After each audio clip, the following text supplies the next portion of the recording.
Assalamualaikum warahmatullahi wabarakatuh.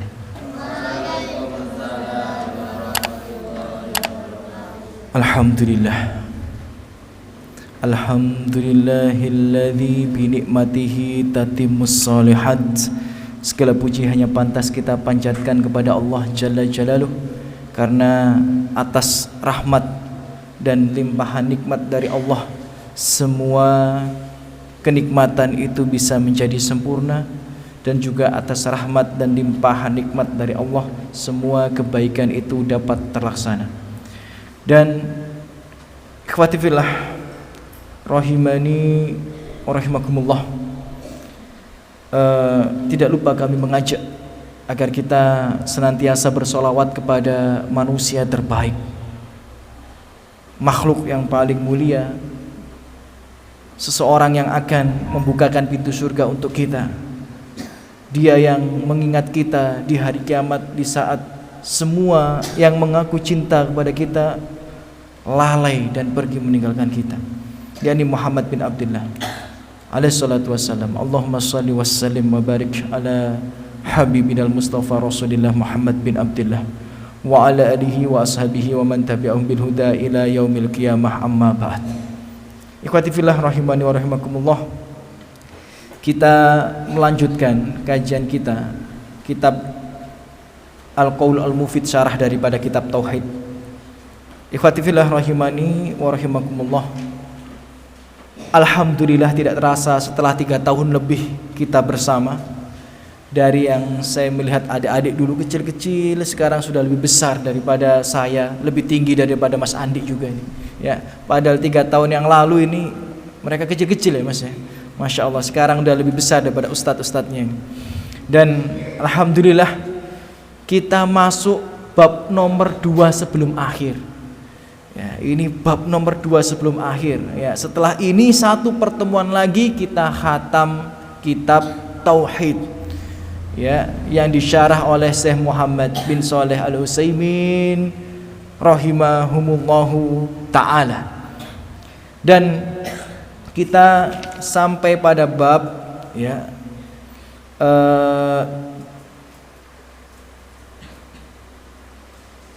upaya Nabi Muhammad SAW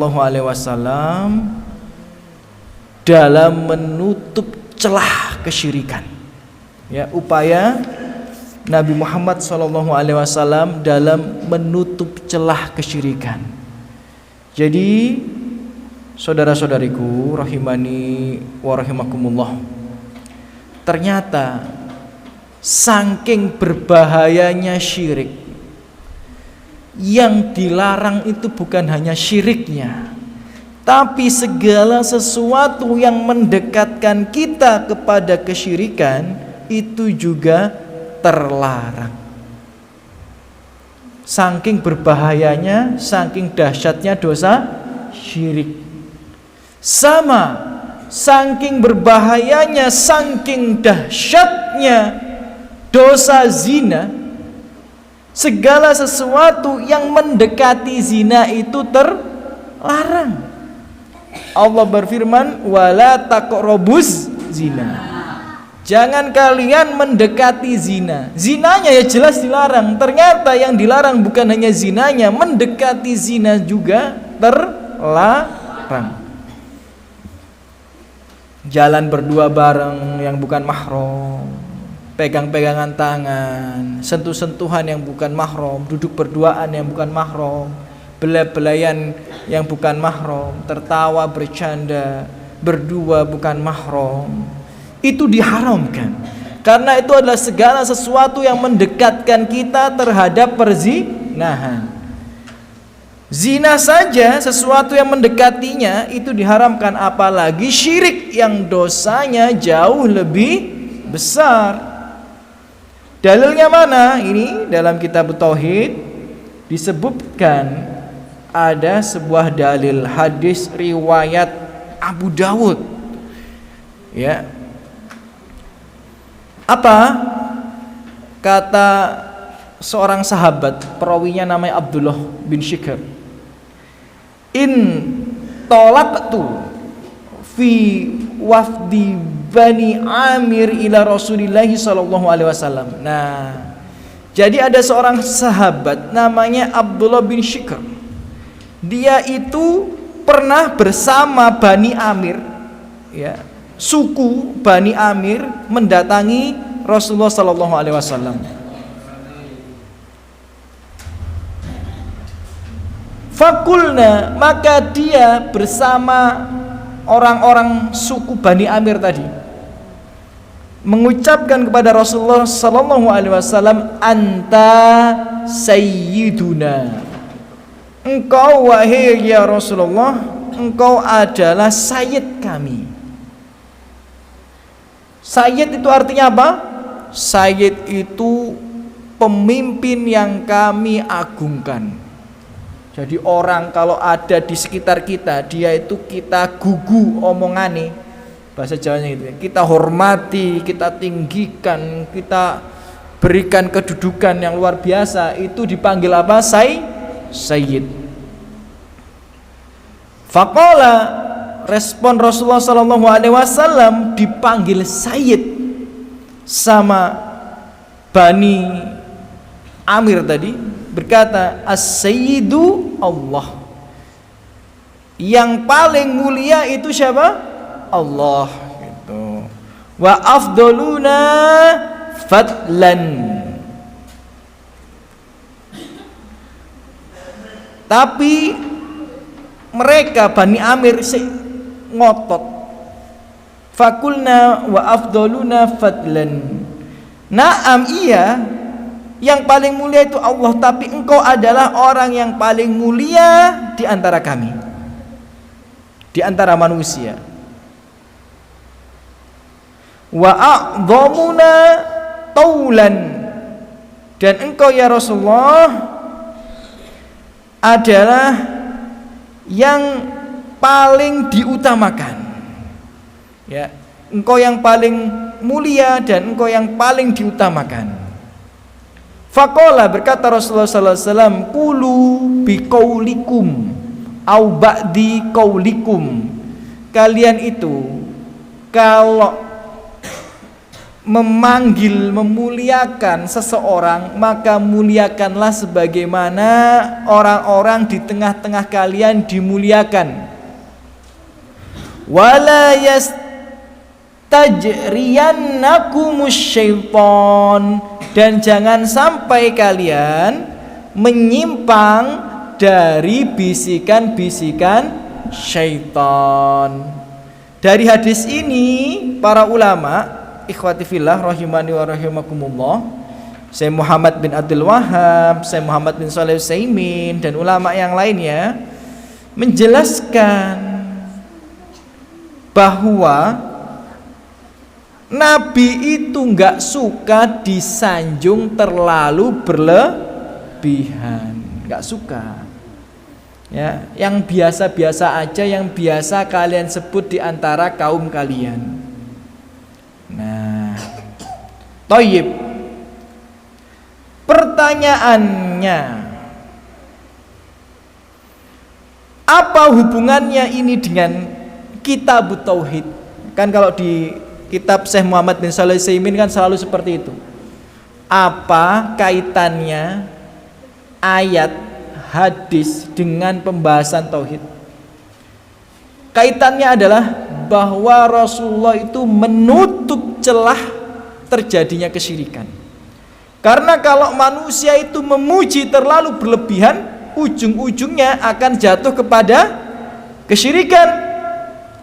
Bukankah umat-umat kita yang sebelumnya, umat-umat yang terdahulu itu, ya, umat-umat nabi-nabi yang sebelumnya itu jatuh ke dalam kesyirikan karena berlebihan kepada orang-orang soleh. Ya, itu menunjukkan kaitan hadis ini dengan kitab tauhid. Ya, kata Syekh Utsaimin bahwa Rasulullah itu menutup celah supaya beliau itu tidak diagungkan berlebihan. Karena kalau diagungkan berlebihan, khawatir nanti seperti umat Nasara yang mengagungkan Isa secara berlebihan, akhirnya ujung-ujungnya mentuhankannya. Naudzubillah min dzalik. Kemudian ada hadis yang lainnya, hadis riwayat Ahmad, ya Yuhannas qulu biqaulikum wa la yastahwiyannakumus syaitan. Wahai manusia, kalian itu kalau memuji orang-orang di antara kalian, maka pujilah dengan bahasa kalian, dengan ucapan-ucapan yang biasa ada di antara kalian, dan jangan terjerumus dengan langkah-langkah syaitan. Ana Muhammad, aku ini Muhammad, Abdullah, hamba Allah, wa rasuluh, dan rasulnya. Ma uhibbu an tarfa'uni fawqa manzilati allati anzalani Allahu azza wa jalla. Dan aku benci jika kalian mengangkatku di atas derajat yang sudah Allah berikan kepadaku. Nah, thayyib. Kita ulang. Aku benci, kata Rasulullah, ketika kalian mengangkatku ya di atas kedudukan yang Allah telah berikan padaku. Ya, kemuliaan yang Allah berikan padaku, kalian mengangkat di atas lebih daripada itu, aku benci, kata Rasulullah sallallahu alaihi wasallam. Disitulah penjelasan para ulama bahwa Rasulullah itu menutup celah kesyirikan. Nah, thayyib. Sebagaimana kita tahu di surat Nuh, ya ikhwani fillah rahimani wa rahimakumullah, qala nuhu rabbi innahum asani wattaba'u ma lam yazidhu maluhu wa waladuhu illa khasara.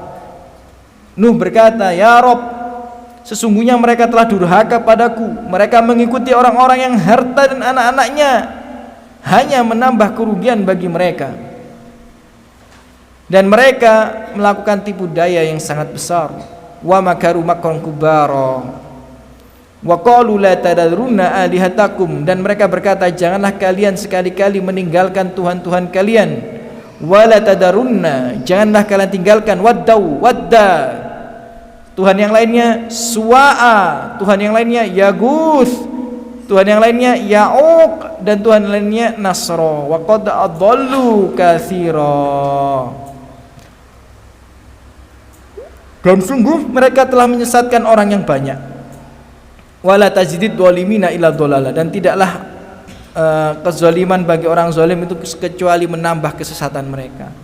Jika kita baca hadis riwayat Bukhari ini, hadisnya panjang, dijelaskan bahwa berhala-berhalanya kaum Nabi Nuh ya dimulai dari Wadda, Suwa'a, Yagus, Ya'uq, Nasro, mereka itu ternyata orang-orang soleh di zamannya Nuh alaihissalam. Ketika mereka mati, dibangunkanlah kuburan bagi mereka. Kemudian orang-orang pada zaman itu mulailah mendekati kuburan itu, berdoa, kemudian dan lain sebagainya. Akhirnya dijadikan kuburan itu berhala yang disembah dengan cara menggambar atau membuat patungnya. Na'udzubillah min dzalik.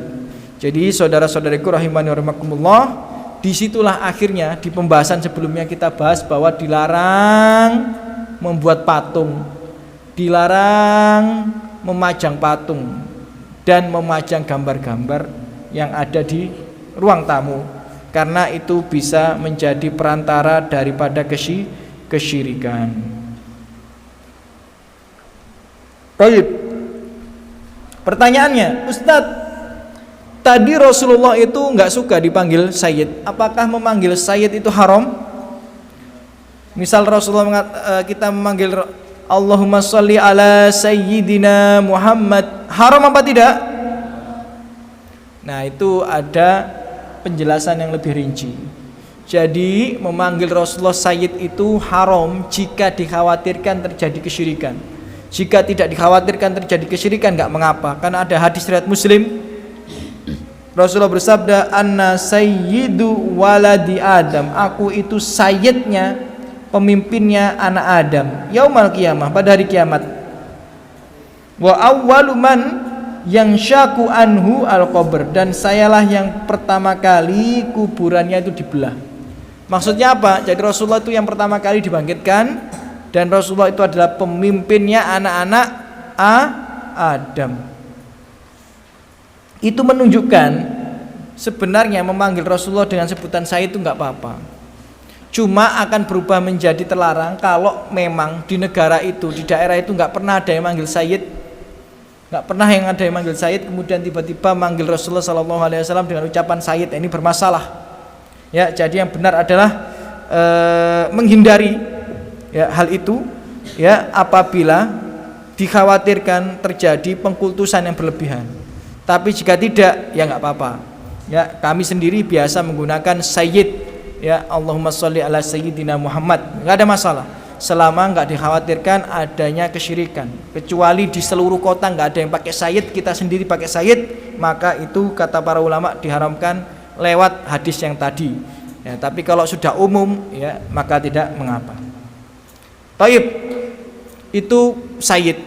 Nah, nanti ada pertanyaan, lah Ustadz, kalau dalam sholat Ustadz, kan asyhadu an la ilaha illallah wa asyhadu anna Muhammadan abduhu wa rasuluh.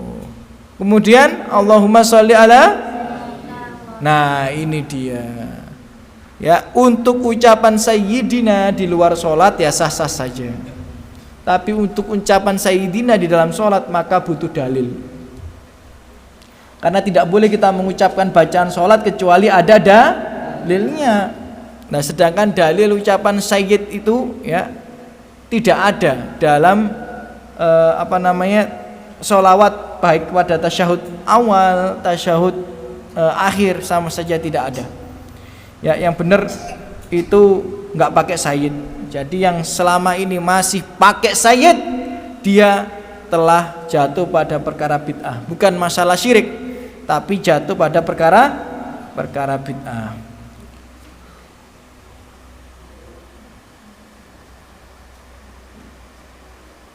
Taib, itu pendapat yang paling tepat bahwa sayyid itu diperbolehkan. Ya. Dan kami ulang sekali lagi, dilarang berlebih-lebihan kepada orang soleh, nggak boleh. Ya, berlebih-lebihan kepada orang soleh itu nggak boleh. Kepada Nabi saja nggak boleh, yang masih hidup, apalagi kepada orang soleh yang sudah meninggalin repot. Dalam sebuah hadis riwayat Bukhari dikatakan, ulaika idza mata fihimur rajul salih wal abdus salih. Mereka itu yang sesat itu kalau ada laki-laki yang soleh atau seorang hamba yang soleh, banau ala qabrihi masjidan, membangun di kuburnya itu masjid, wasawwaru fihi tilka suwar, kemudian buat patung atau gambarnya mereka, ulaika syararun khalqi indallah. Ikhwan fillah rahimani wa rahimakumullah. Kebiasaan umat-umat terdahulu kalau ada orang mati dibangunkan masjid. Malah dibangunkan apa? Masjid. Nah, itu terlarang. Ya, itu terlarang. Ya. Jadi nggak boleh berlebih-lebihan pada orang soleh. Bahkan nanti dibangunkan patungnya, dibuatkan gambarnya. Naudzubillah min dzalik.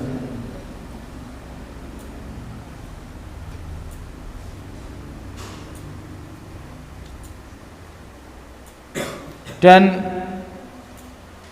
dalam hadis yang lainnya, adik-adik rahimani rahimakumullah, ini ada hadis riwayat Bukhari, Rasul bersabda, la tutruni kama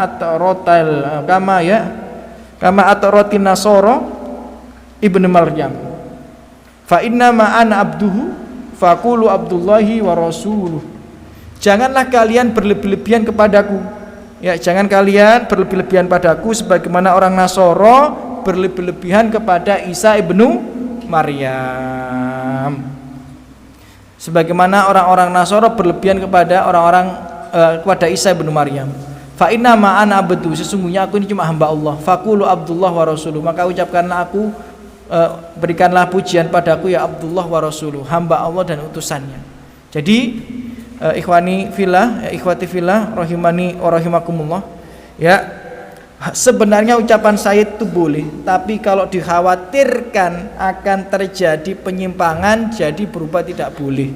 Penyimpangan yang seperti apa? Yang melebih-lebihkan Rasulullah sallallahu alaihi wasallam.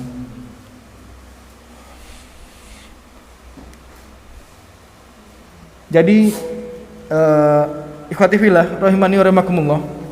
Ya. Jadi ini dua dalil dalam kitab Tauhid yang disarah oleh Syekh Utsaimin, bahwa Rasulullah itu berupaya dengan sangat ketat supaya jazakallahu khairan.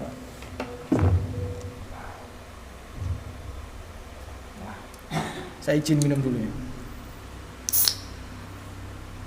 Ini dari sebelum subuh belum istirahat soalnya. Ini butuh booster dikit ini Mas. Bismillah.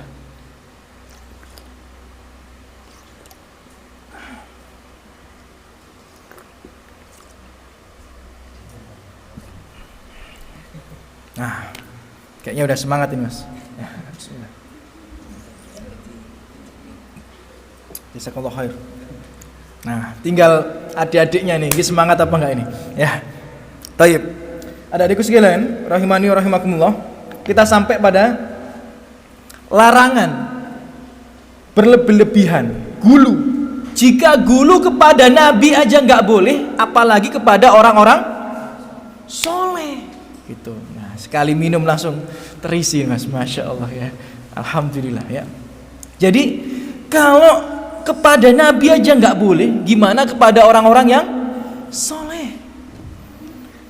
Ya, karena apa? Yang pertama kali membuat terjadi kesyirikan itu juga karena berlebih-lebihan terhadap orang-orang soleh. Dulu sudah ada di pembahasan kitab tauhid, tapi sudah dulu ya, bahwa awal mula terjadi kesyirikan dikarenakan al-gulu fis salihin. Gulu itu apa? Berlebih-lebihan fis salihin terhadap orang-orang soleh ya. Jadi orang-orang soleh itu kita muliakan, tapi nggak boleh berlebihan.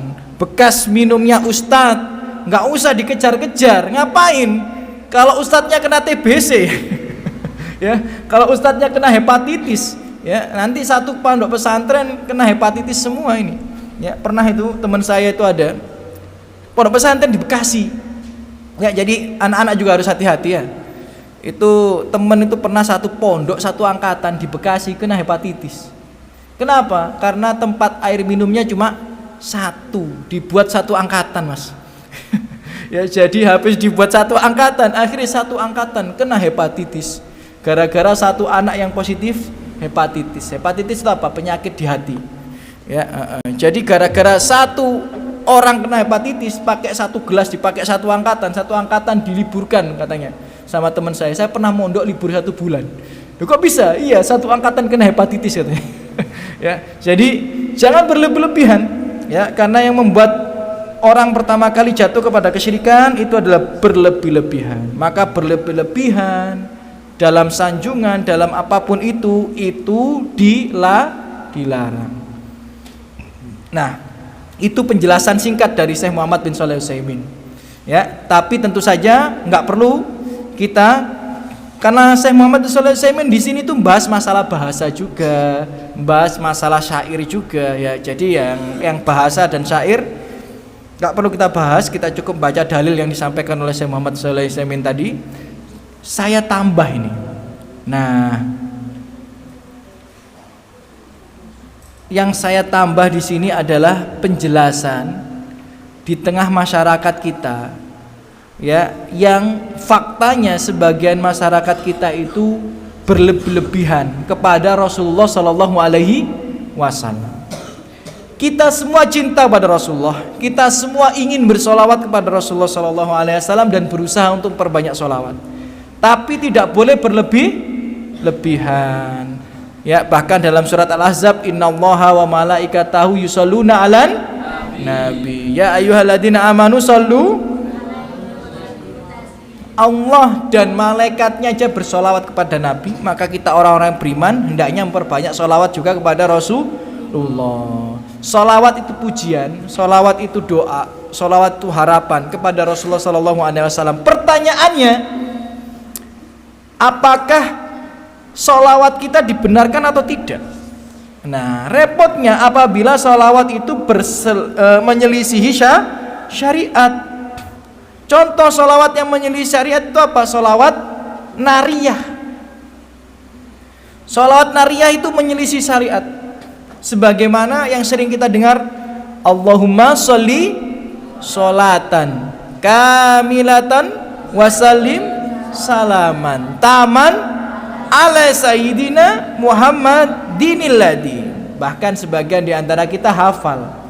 Ini terlarang, saudara-saudariku. Ini sesat Loh, Ustaz, kok banyak yang mengamalkannya? Lah disitulah pentingnya menuntut ilmu. Karena kadang orang-orang itu cinta dengan Nabi karena ilmunya cetek atau enggak belajar, akhirnya dia malah jatuh kepada kesyirikan. Dan ternyata ini tadi saya berusaha mencari sumber dari mana asal usul sholawat nariyah. Nih, saya mencoba mencari sumber ya, dari mana asal usul sholawat nariyah. Ternyata sholawat nariyah itu bukan buatan Indonesia, Mas.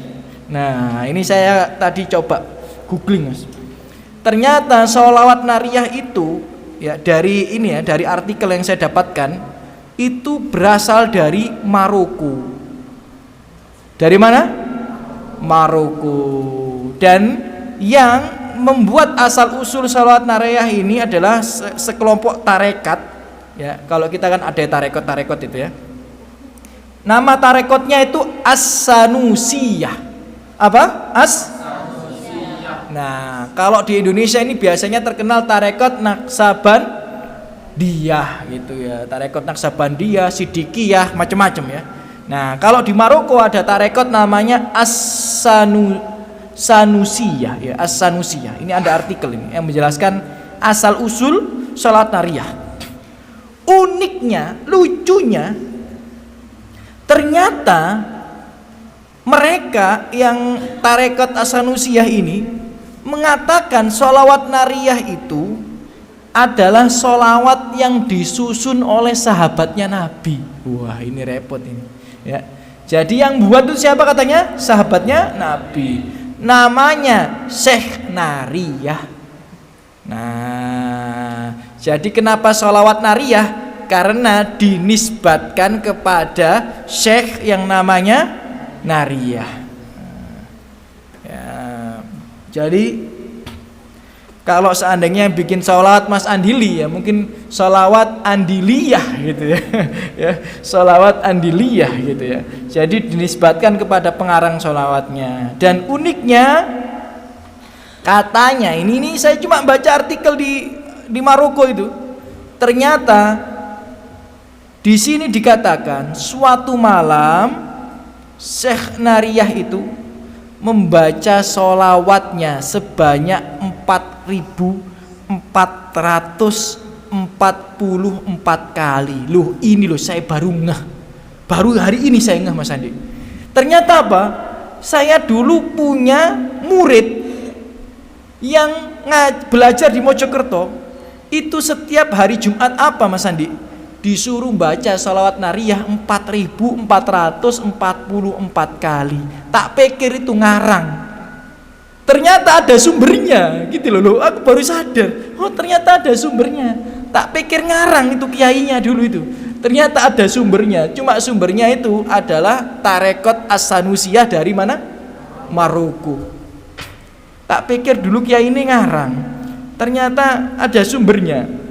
Ya, jadi dulu Syekh Nariyah itu membaca 4.440 kali. Kemudian beliau mendapat karomah. Karomahnya apa?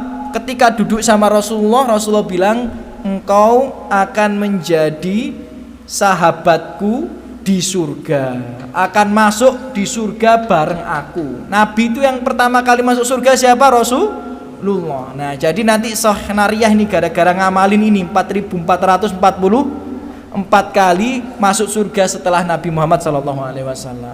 Nah, ini singkat ceritanya panjang. Intinya seperti itu. Tapi nggak ada landasan sanadnya. Ini apa ki hadis ta, asar ta, nggak ada, cuma cerita aja. Tapi cerita ini dibuat oleh tarekat As-Sanusiyah dari Maroko tadi. Nah, ternyata mereka yang menceritakan ini dan memberikan ketetapan 4.444 kali, dan ada orang Mojokerto yang ngamalin ini, bahkan sak pesantren. Nah, tak takut ikan domble lah ya, 4.444 kali ya, itu ya lesu ya, mari sarapan masuk butuh yang bobo barang ya kan. Jadi di sini ternyata asal usulnya nggak jelas. Dalam artian ini ceritanya dari mana, hadis apa, riwayat apa, nggak ada. Nah, taib. Kemudian kesesatannya di mana? Ya, di sini ada kesesatan yang bisa didapatkan dari sholawat nariyah. Bisa kita lihat, kita teliti bareng-bareng. Ya, dalam sholawat nariyah ini dikatakan tanhalu bihil uqot. Nah, kan Allahumma sholli sholatan kamilata wa salim salaman taman ala sayyidina Muhammadinil ladzi tanhalu bil uqot. Apa artinya tanhalu bil uqot ini? Dengan sebab engkau wahai Muhammad, kesulitan itu menjadi terselesaikan. Benang yang kusut itu menjadi terurai karena engkau wahai Muhammad. Pertanyaannya, kalau kesulitan kita menjadi mudah, yang membuat mudah itu siapa? Allah, bukan Muhammad alaihissalatu wassalam. Bukan berarti kita merendahkan beliau, bukan, tapi Allah gitu. Ya, bukan Muhammad sallallahu alaihi wasallam. Wa tanfariju bihil kurab. Kemudian kalau ada sesuatu yang sulit, yang susah, hilang semuanya. Karena siapa? Karena engkau wahai Muhammad. Nah, ini berlebihan. Ya, padahal yang membuat sesuatu mudah menjadi sulit, sulit menjadi mudah siapa? Bagaimana doanya? Allahumma la sahla illa ma ja'altahu sahla wa anta tajalul husna idza syi'ta sahla. Ya Allah, ya Rabb, tidak ada kemudahan kecuali engkau yang buat mudah. Dan engkau menjadikan suatu yang susah, yang sempit, yang penuh kesedihan, jika engkau berkehendak akan menjadi mudah, menjadi penuh dengan kebahagiaan. Nah, itu mindset akidah yang benar. Lanjut, wa tuqadha bihil hawaij. Bahkan karena engkau semua keperluan itu terpenuhi. Wah, ini bahaya ini. Ya, bahaya nih. Siapa yang memenuhi kebutuhan kita? Allah. Allah itu as-samad, zat yang semua makhluk membutuhkannya. Bahkan sampai Allah mengatakan, ya ayuhan nas antumul fuqara. Wahai manusia, kamu orang-orang yang fakir. Manusia. Rasulullah termasuk manusia apa tidak?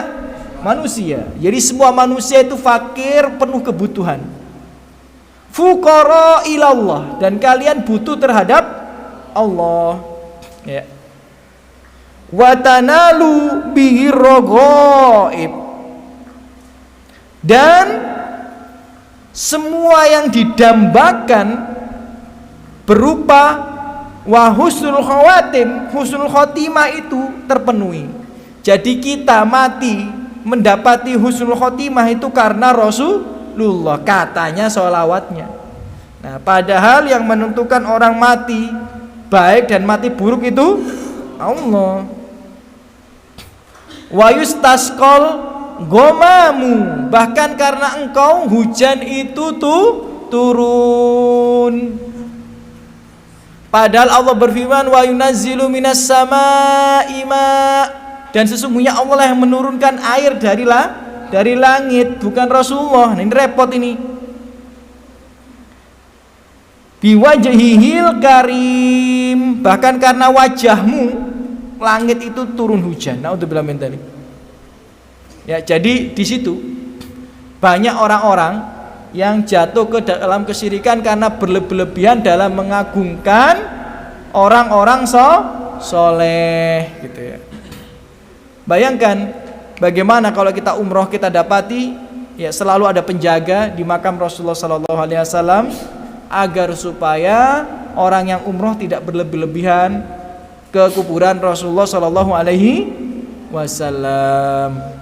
Jadi adik-adikku rahimani rahimakumullah, Rasulullah itu selalu menutup celah agar kita tidak berlebihan kepada orang-orang yang soleh, juga bahkan tidak berlebihan kepada beliau alaihi salatu wassalam. Ya.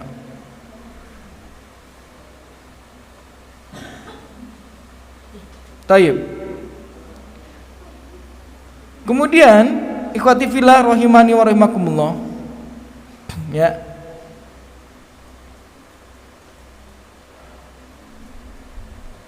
dalil yang paling jelas yang menunjukkan bahwa kita ini nggak perlu berlebih-lebihan kepada orang soleh, apalagi kalau mereka sudah meninggal dunia, itu adalah hadisnya Umar dalam hadis riwayat Bukhari. Nah itu udah jelas sekali, gamblang sekali bahwa kita ini nggak boleh berlebih-lebihan kepada orang soleh, apalagi ketika dia sudah meninggal. Dalam kitab Tauhid Syarah Syekh Muhammad Shalih Utsaimin dulu pernah kita bahas, kita boleh bertawasul dengan 3 hal. Yang pertama apa? Kita boleh bertawasul dengan 3 hal. Yang pertama itu apa? Asmaul Husna. Jadi kalau jenengan punya hajat, kita punya hajat, baca Alhamdulillah, Alhamdulillah Rabbil Alamin, Allahumma sholli ala Muhammad wa ala ali Muhammad, ya Rahman, ya Rahim, ya Mujib, ya Hayyu, ya Qayyum, ya Salam, ya Nafi, Allah ala kulli syai'in qadir, ya Ghafur. Baca nama-nama Allah, kemudian baca hajat kita, itu menjadi wasilah terwujudnya doa. Kemudian yang nomor 2 dengan apa? Dengan orang soleh yang masih hidup. Ya, dengan orang soleh yang masih hidup itu boleh. Ya, kalau antum nganggep Mas Andili ini soleh, ya misal, antum datang ke Mas Andili, Mas, dungakno aku keterima beasiswa di Universitas Madinah gitu. Ya, kemudian Mas Andili, ya tak dungakno, alhamdulillah wassalatu wassalamu ala rasulillah, ngangkat tanganin yang atas langit. Nah, boleh apa tidak? Boleh, karena Mas Andili masih hidup. Tapi kalau Mas Andili sudah meninggal dunia, jenengan datang, kalian datang ke kuburannya Mas Andili. Nah, terus, Mas, ya dongakno aku, semoga aku keterima di masjid di Universitas Islam Madinah. Nah, itu sesat itu. Ya, karena meminta doa itu adalah kepada orang yang masih hidup, bukan kepada orang yang sudah meninggal.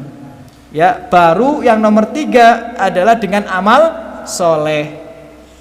Ya, dengan amal soleh. Kalian dulu pernah sedekah, kalian dulu pernah sholat malam, kalian dulu pernah berbakti pada orang tua, gunakan itu untuk terwujudnya harapan, boleh. Kembali lagi yang nomor 2. Ya, kalau kita minta doa kepada orang soleh ketika masih hidup, bukan ketika sudah meninggal dunia, itu berlebih-lebihan dan bisa masuk dalam kategori syirik, dan bisa bahkan masuk kategori syirik akbar. Maka berhati-hatilah.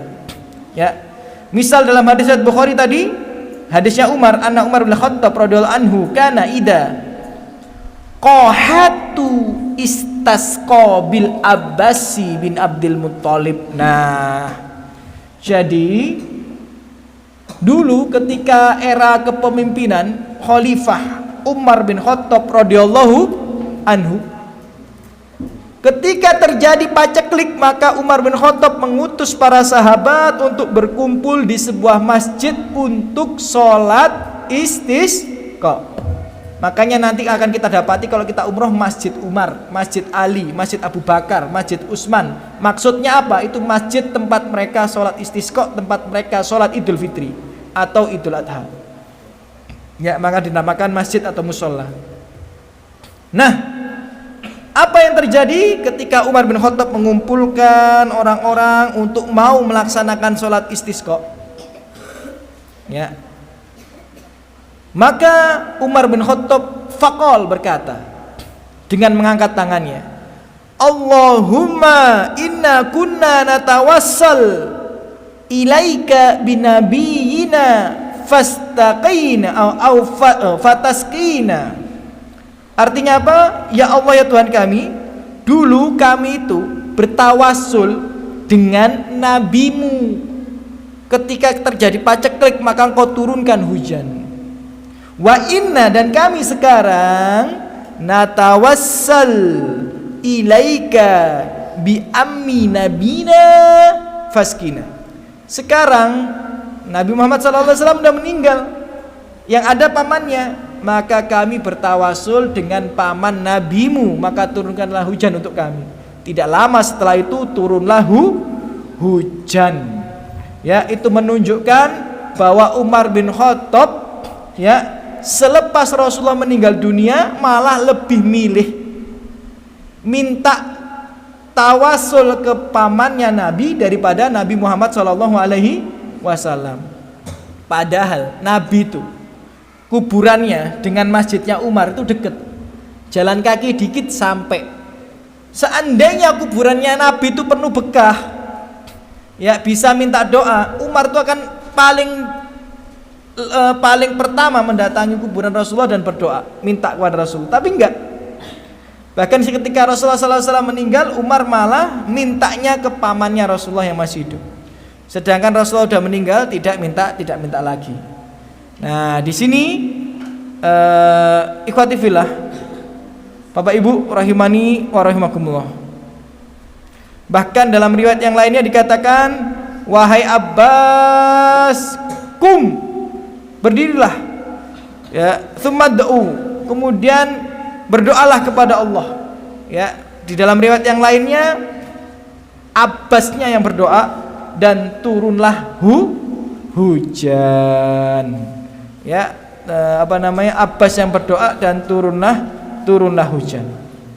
Jadi adik-adikku, saudara-saudariku rahimani wa rahimakumullah, ya, kami ulang sekali lagi, tidak boleh berlebih-lebihan kepada nabi sekalipun. Jika kepada nabi saja tidak boleh, apalagi kepada orang-orang soleh, ya, karena berlebih-lebihan kepada orang soleh itu merupakan perantara menuju kepada kesyirikan. Nabi Nuh dulu itu awalnya itu gara-gara seperti itu, ya, umatnya, ya.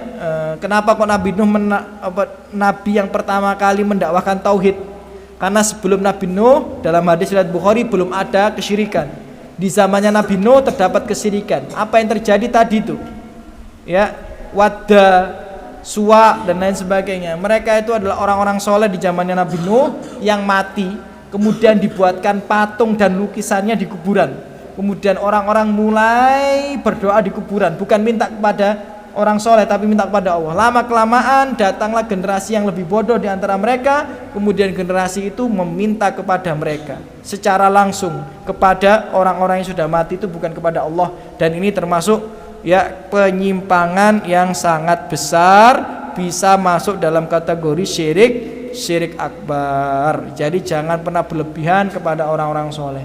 Kalau kalian ingin memuji, pujilah sewajarnya. Kalau kalian ingin memuliakan, muliakanlah sewajarnya. Bukan berarti nanti menghilangkan rasa hormat, enggak. Tetap kepada ustadz antum, kepada kiai antum salam, sapa, senyum, adab, akhlak harus, tapi jangan berlebihan. Bagaimana orang-orang itu sampai nyium kakinya? Orang tua kita ya kakinya nggak pernah disium, masa orang soleh kakinya diciumin? Naudzubillah min dzalik. Bahkan sujud-sujud, ya, naudzubillah min dzalik, ya. Rasulullah jangankan sujud-sujud, manggil dengan panggilan yang keren saja Rasulullah kadang, ya, nggak mau. Pakai panggilan Said nggak mau, padahal boleh, tapi Rasulullah tidak mau untuk menjaga agar umatnya tidak jatuh ke dalam kesyirikan. Ya. Bismillah.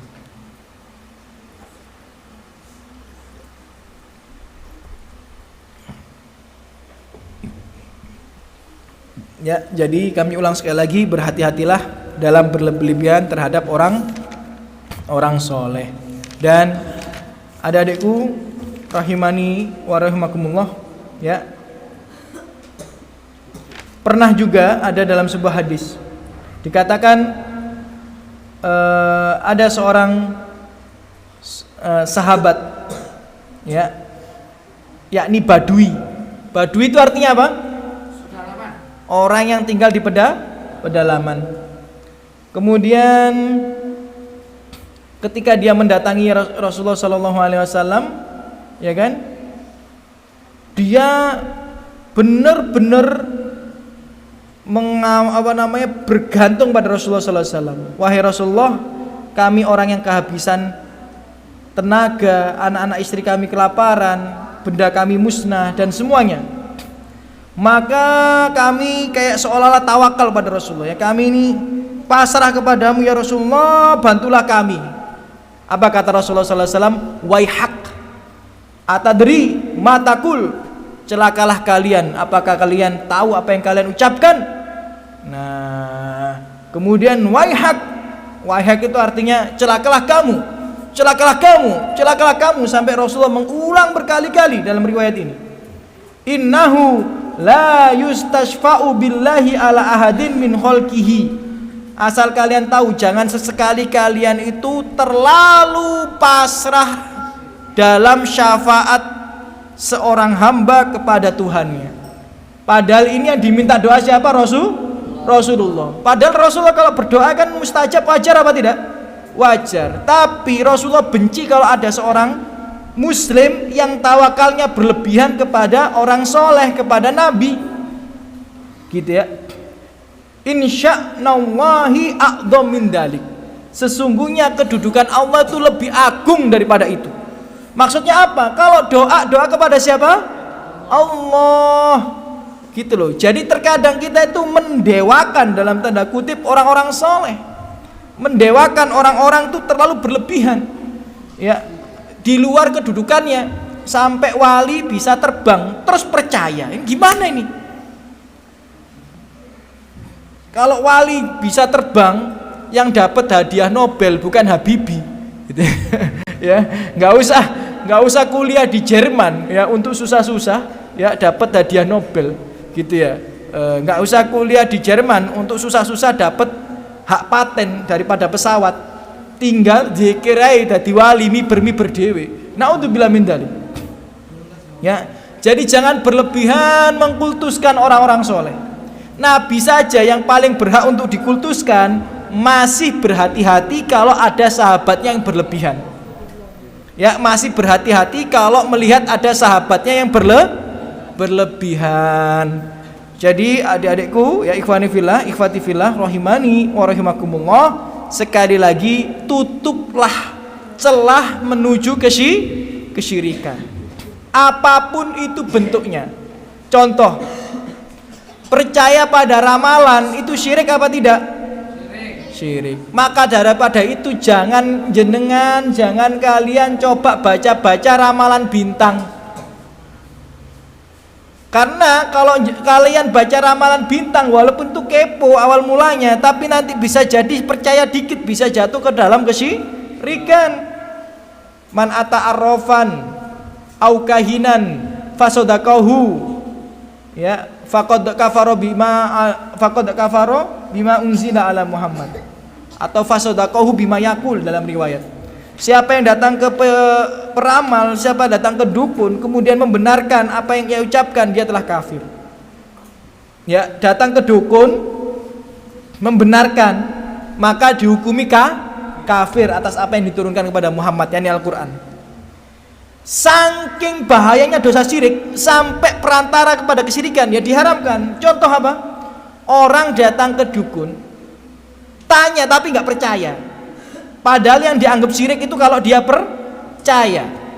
Orang datang ke peramal, tanya tapi nggak percaya dengan hasil jawabannya peramal, itu kan bukan syirik ya, tapi bisa masuk kategori syirik atau masuk kategori dosa besar karena itu perantara menuju kesyirikan. Maka dalam riwayat yang lainnya dikatakan man atta arrafan au kahinan fa matu kebalahu sholah arba'ina lailatan au arba'ina yauman. Artinya apa? Orang yang mendatangi dukun peramal tapi nggak percaya, cuma penasaran, maka 40 hari sholatnya, 40 malam sholatnya tidak diterima.